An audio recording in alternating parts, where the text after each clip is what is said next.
आज का जो अपना प्रैक्टिकल है वो है प्रतिरोधकों का समांतर संयोजन। पिछले वीडियो में हमने जो है प्रतिरोधकों का श्रेणी संयोजन देखा था, सीखा, ठीक है। आज के इसमें प्रतिरोधकों का समांतर संयोजन सीख रहे हैं। जैसा कि ये डायग्राम बना रखा है हमने, इस डायग्राम के अनुसार अपन को 3 लैंप लेंगे हम, lamp 1, lamp 2, lamp 3। 3 ammeter, 4 ammeter चाहिए, 4 वोल्ट मीटर चाहिए। लेकिन अपन क्या करेंगे, 1 वोल्ट मीटर और 1 एमीटर से सारे प्रैक्टिकल कर लेंगे, सब जगह की रीडिंग अपन नोट कर लेंगे। लेकिन अगर अपने को जोड़ना हो तो इस प्रकार से जोड़ेंगे। हम जानते हैं, ये देखो रेड वायर जो मैंने लिया है ये आपका फेज वायर हो गया। फेज वायर इसको भी मिल गया, इसको भी मिल गया और इसको भी मिल गया, यानी लैंप 1, लैंप 2, लैंप 3 तीनों को फेज वायर मिल गया। ये आपका न्यूट्रल गया जो सीधा लैंप 1, लैंप 2, लैंप 3, लैंप तीनों को मिल गया, ठीक है। इस प्रकार से ये न्यूट्रल और फेज की सप्लाई डायरेक्ट इसको चली गई लैंपों को। तो ये जो क्रम है वो कौन सा क्रम कहलाता है, समांतर क्रम कहलाता है। और अपने घरों में जो वायरिंग होती है ना, वो भी समांतर क्रम में ही होती है। तो यहाँ क्या होता है, अपन क्या सीख रहे हैं आज कि भाई इसमें अपन सीख रहे हैं कि जो इसमें करंट डिवाइड हो जाती है ना। ये अपन प्रैक्टिकली देखेंगे कि भाई करंट डिवाइड हो जाती है। करंट लोड के अनुसार डिवाइड होती है। जिसका प्रतिरोध कम होगा उसमें करंट ज़्यादा लेगा वो, ठीक है। और जिसका प्रतिरोध ज़्यादा होगा उसमें करंट कम गुजरेगी, है ना। इस प्रकार से ये जो है करंट आपकी डिवाइड हो जाएगी। तो देखो यहाँ मैंने एक इंडेक्स बनाई है, इसमें क्रम संख्या डाल लेंगे V1, V2, V3 और टोटल V आ जाएगा I1, I2, I3 और total I, R1, R2, R3 निकालेंगे और टोटल R। अब इसमें हम क्या देखेंगे कि V1, V2, V3 total voltage, ये सभी वोल्टेज समान है, यानी वोल्टेज डिस्ट्रीब्यूट नहीं हो रही है, इसमें वोल्टेज समान रहेगी। और करंट का मान क्या हो जाएगा, डिवाइड हो जाएगा। I1 अलग होगी, I2 अलग होगी, I3 अलग होगी लोड के अनुसार, और ये तीनों जुड़ के क्या हो जाएगी, I टोटल हो जाएगी, ठीक है। R1, R2 और R3 हमने सीरीज में पढ़ा था कि ये तीनों जुड़ रहे थे। इनका जो R1 जो भी मान आ रहा था, R1, R2, R3 total add हो रहे थे, जुड़ रहे थे और टोटल R बन रहा था। लेकिन समांतर क्रम में ऐसा नहीं होगा। यहाँ पर जो कम मान का प्रतिरोध है सर्किट में, उससे भी कम हो जाएगा टोटल R। इसका फॉर्मूला अलग है निकालने का, तो आओ अपन प्रैक्टिकल कर लेते हैं। तो हमने ये देखो समांतर क्रम के कनेक्शन कर लिए हैं। समांतर क्रम के कनेक्शन बहुत इजी हैं, इसमें कुछ भी नहीं है। ये आपके 2-2 तार हैं हर लैंप के, जिसमें से एक तार हमने कॉमन कर दिया। एक तार कॉमन करके यहाँ इसको न्यूट्रल सप्लाई से जोड़ दिया है।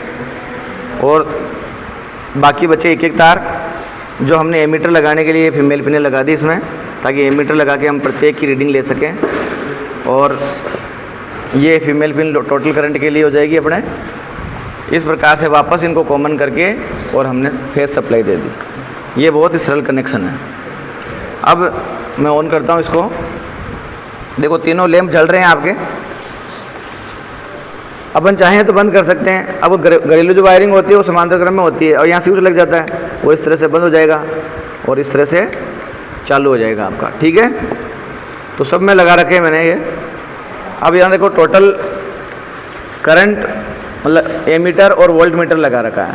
टोटल वोल्टेज आपकी 205 है और टोटल करंट आपकी इस समय 2.1 एम्पियर है। अब देखो जैसे जैसे मैं लोड कम करूँगा, 3 लैंप जल रहे हैं, लैंपों को कम करूँगा, एक को कम किया, करंट का मान कम हो गया। फिर एक लैंप को और कम किया तो करंट का मान और कम हो गया। यानी करंट का मान जो है लोड के अकॉर्डिंग घटता है। लोड अगर कम हो जाएगा तो करंट 0 हो जाएगी, बिल्कुल करंट देखो 0 हो गई है, ठीक है। करंट बिल्कुल 0 हो गई है आपकी। अब जैसे ही लोड डाला वापस करंट बढ़ने लग गई। जितना लोड डालेंगे उसके हिसाब से करंट बढ़ने लग जाएगी।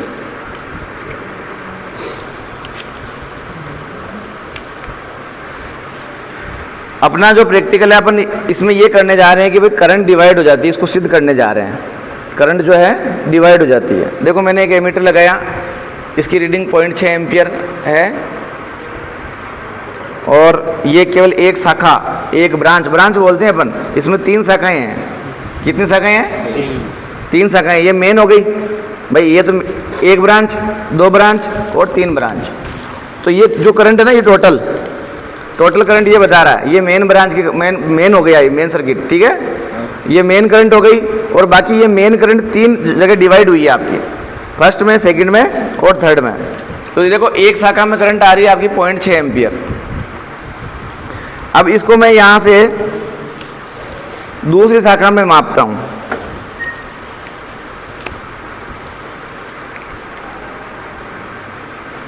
तो दूसरी शाखा में भी वही करंट आ रही है 0.6, क्योंकि समान वाटेज के बल्ब हैं। अगर बल्ब का वाटेज कम होता तो ये करंट का मान भी कम आता है इसमें। फिर तीसरी शाखा में माप लेते हैं अपन।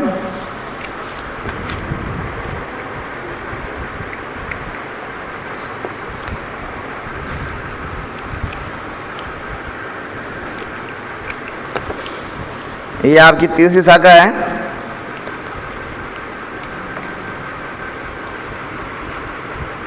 इसमें भी करंट का मान है जो 0.6 एम्पियर है। और तीनों शाखाओं को अगर अपन जोड़ें 0.6 तो आपका जो करंट है वो कितनी हो जानी चाहिए? मतलब ये 6 पॉइंट कुछ है, 6.5 कुछ है ये, ठीक है ना। तो 0.6 को अपन जोड़ें तो लगभग मतलब आपका 0.65 है ये, है ना। ये जो करंट है ना, आप देखो दोबारा देखो, 6.5 भी क्या है, ये 7 ही है, 0.7 है ये, 0.6 और 0.8 के बीच में है, 0.7 है। तो 0.7 की एक शाखा ही करंट है 0.7, तो 3 शाखाओं में करंट कितनी हो जाएगी? 7, 14, 21, 2.1 हो जाएगी, 2.1। यहाँ देखो 2.1 करंट आ रही है आपकी इसकी, यानी I1, I2 और I3 जुड़ के टोटल करंट होता है इसमें। तो करंट डिवाइड हो गई ना, एक बात तो ये सिद्ध हो गई आपकी। अब वोल्टेज चेक कर लेते हैं अपन। मल्टीमीटर ले जाओ, देखो मल्टीमीटर को मैंने 600 की रेंज पे सेट कर दिया है। पकड़ जाओ, इन पकड़ो।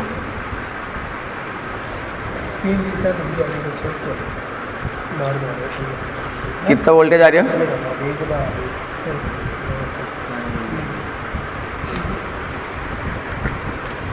अच्छा आएगा, DC पे कर दिया अपन।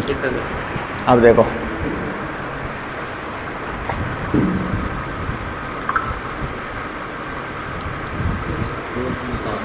दो 205 वोल्ट है, ठीक है। रख दो इसको, दूसरा वाला उठाओ।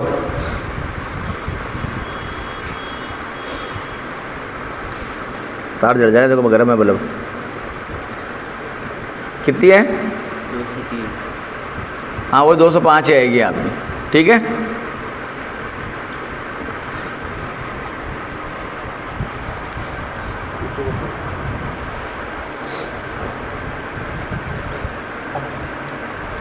कितनी है?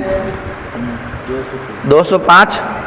वही 203, 200 मतलब फ्लिपचेट करता है इतना मीटर। और टोटल वोल्टेज भी 205, यानी वोल्टेज समान रहे इसमें। 205 इस वोल्ट को, इस बल्ब को मिले, 205 इसको मिले और 205 तीसरे लैंप को मिले, यानी तीनों लैंपों को 205 वोल्ट मिले अपने। तो वोल्टेज समान रहते हैं, करंट डिवाइड हो जाती है। अब बात करते हैं प्रतिरोध की। प्रतिरोध की बात करते हैं तो पहले प्रतिरोध इसका निकालो आप, लैंप 1 का। कैसे निकालोगे? प्रतिरोध निकालने का फॉर्मूला क्या होता है? R बराबर V/I। अपन जानते हैं V सब में कॉमन है, तो 205 V हो जाएगी, ठीक है। 205 V हो गई। और करंट एक सर्किट करंट है 0.7। फटाफट डिवाइड करो, दिखे 205 में 2050 में 7 रुपये 0.7 करो, दिखे कितना है? 292.85 93 मान लेते हैं। 293 ओम प्रतिरोध हो गया इसका, R1 का, ठीक है। इस प्रकार से टोटल रेजिस्टेंस भी यही रहेगा, मतलब R1 का 293 है तो R2 का भी करंट सेम है ना। हाँ। तो ये भी इतना ही हो गया, ये भी इतना हो गया। अब टोटल प्रतिरोध अगर सीरीज में होता तो क्या होता? 293 293 293 जुड़ जाते। हाँ। लेकिन अब समांतर क्रम में है, तो इसको निकालने के लिए फॉर्मूला क्या है? वो 1/RT 1/R1 plus 1/R2 plus 1/R3 भी है। एक तरीका तो ये है, एक तरीका ये है कि टोटल करंट आप और टोटल वोल्टेज ले लो, मतलब टोटल आर निकालना हो तो वोल्टेज टोटल ले लो और टोटल ही करंट ले लो। तो वोल्टेज का मान तो कॉमन है 205 है आपका, तो 205 में अपन क्या करेंगे 2.1 का भाग लगा देंगे। लगाओ 2050 में 21 को भाग लगा 205 भाजक 2.1 97.61। अब यह देखो आप यहाँ जो एक प्रतिरोध का मान है ना उससे भी कुल प्रतिरोध कम आया आपका, जिसको हम परिणामी प्रतिरोध बोलते हैं। जो रिजल्टेंट रेजिस्टेंस है ना आपका परिणामी प्रतिरोध वो आपका बहुत कम आया, 97.6 आया है, ठीक है ना। अब मान लिया जैसे मैं एक लैंप को हटा देता हूँ, लैंप को हटा दिया, अब करंट कितनी हो गई 1.4 हो गई। अब टोटल रेजिस्टेंस निकालो, टोटल रेजिस्टेंस निकालो। अब इस समय सर्किट का कुल रेजिस्टेंस क्या है, तो करंट क्या है आपकी 1.4 हो गई अब, है ना। तो 205 भाजक 1.4 करो,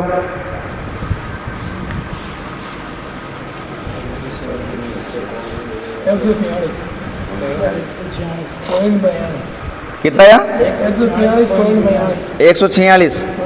देखो अब यहाँ प्रतिरोध बढ़ गया है ना, यहाँ प्रतिरोध घट गया। अब मैं एक रेजिस्टेंस को और कम कर देता हूँ। अब निकालो कुल रेजिस्टेंस निकालो 0.7। हाँ यानी 293। अब आप इसमें सीखो, देखो क्या हुआ कि करंट का मान घट रहा है लेकिन रेजिस्टेंस का मान बढ़ रहा है ना। और जैसे जैसे अपन लोड डालेंगे पैरेलल में वैसे वैसे परिणामी प्रतिरोध घटता जाएगा। इस कारण से तो करंट बढ़ रही है भाई। पहले एक लैंप था तब 293 ओम रेजिस्टेंस है, फिर दो लैंप लगा दिए अपन ने 293 ओम के, तो कुल रेजिस्टेंस 146 ओम ही हो गया, ठीक है ना। फिर मैंने अपन ने जो है 293 तीन रेजिस्टेंस लगा दिए, तो क्या हो गया टोटल प्रतिरोध 97.6 रह गया। अगर चौथा लगाते तो और ही घट जाता है इसमें से। अब जैसे कम वाटेज का बल्ब लगा के देखते हैं अपन,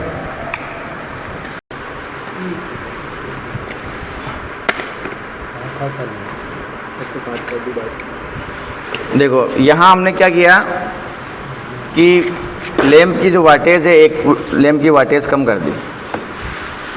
अब देखते हैं इसकी करंट कितनी है कम वाटेज वाले की।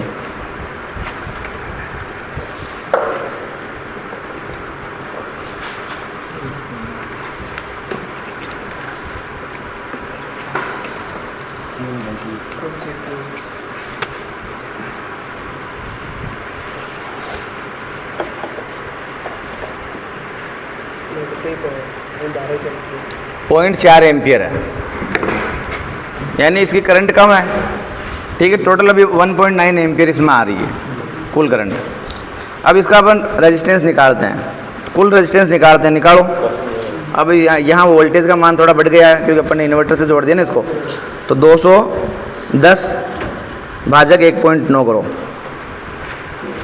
210 वोल्ट आ रहे हैं टोटल, 1.9 लगाओ भाग।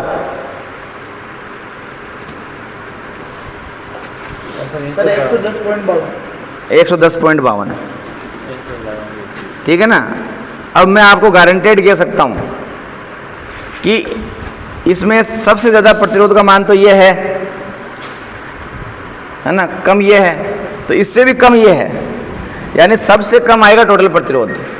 अब जैसे मान लिया आपके पास में एक एग्जांपल लेते हैं, आपके पास में कोई 25, 50 और 75 ओम के 3 प्रतिरोधक जो लगे हुए हैं समांतर क्रम में, और आपको पूछा गया है कि कुल प्रतिरोध क्या होगा, ऑप्शन में पूछा गया है।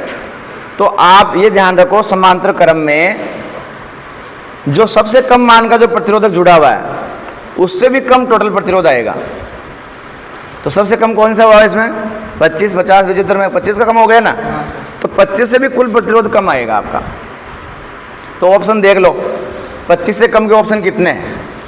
अगर एक ही ऑप्शन है 25 से कम का तो कैलकुलेशन करने की जरूरत नहीं है आपको, उस पर टिक कर देना आप। ये है कंपटीशन निकालने का तरीका।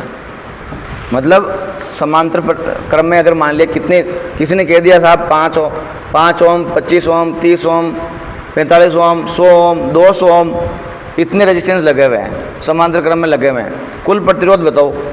अब दूसरे क्या करेंगे, 1/R1 1/R2 जोड़ेंगे। आपको क्या करना है, 5 ओम का सबसे कम है, उससे कम कौन सा है, 4। ठीक है ना, उससे कम का कोई ऑप्शन है उसमें? अगर 2 ऑप्शन है तो फिर आपको निकालना पड़ेगा। अगर एक ही ऑप्शन है ऐसा, बाकी 5 से ऊपर के ऑप्शन आ रहे हो, तो आपको कैलकुलेशन करने की जरूरत नहीं है, सीधा उस पर टिक कर देना। ये हो गया, बंद कर दो उसको।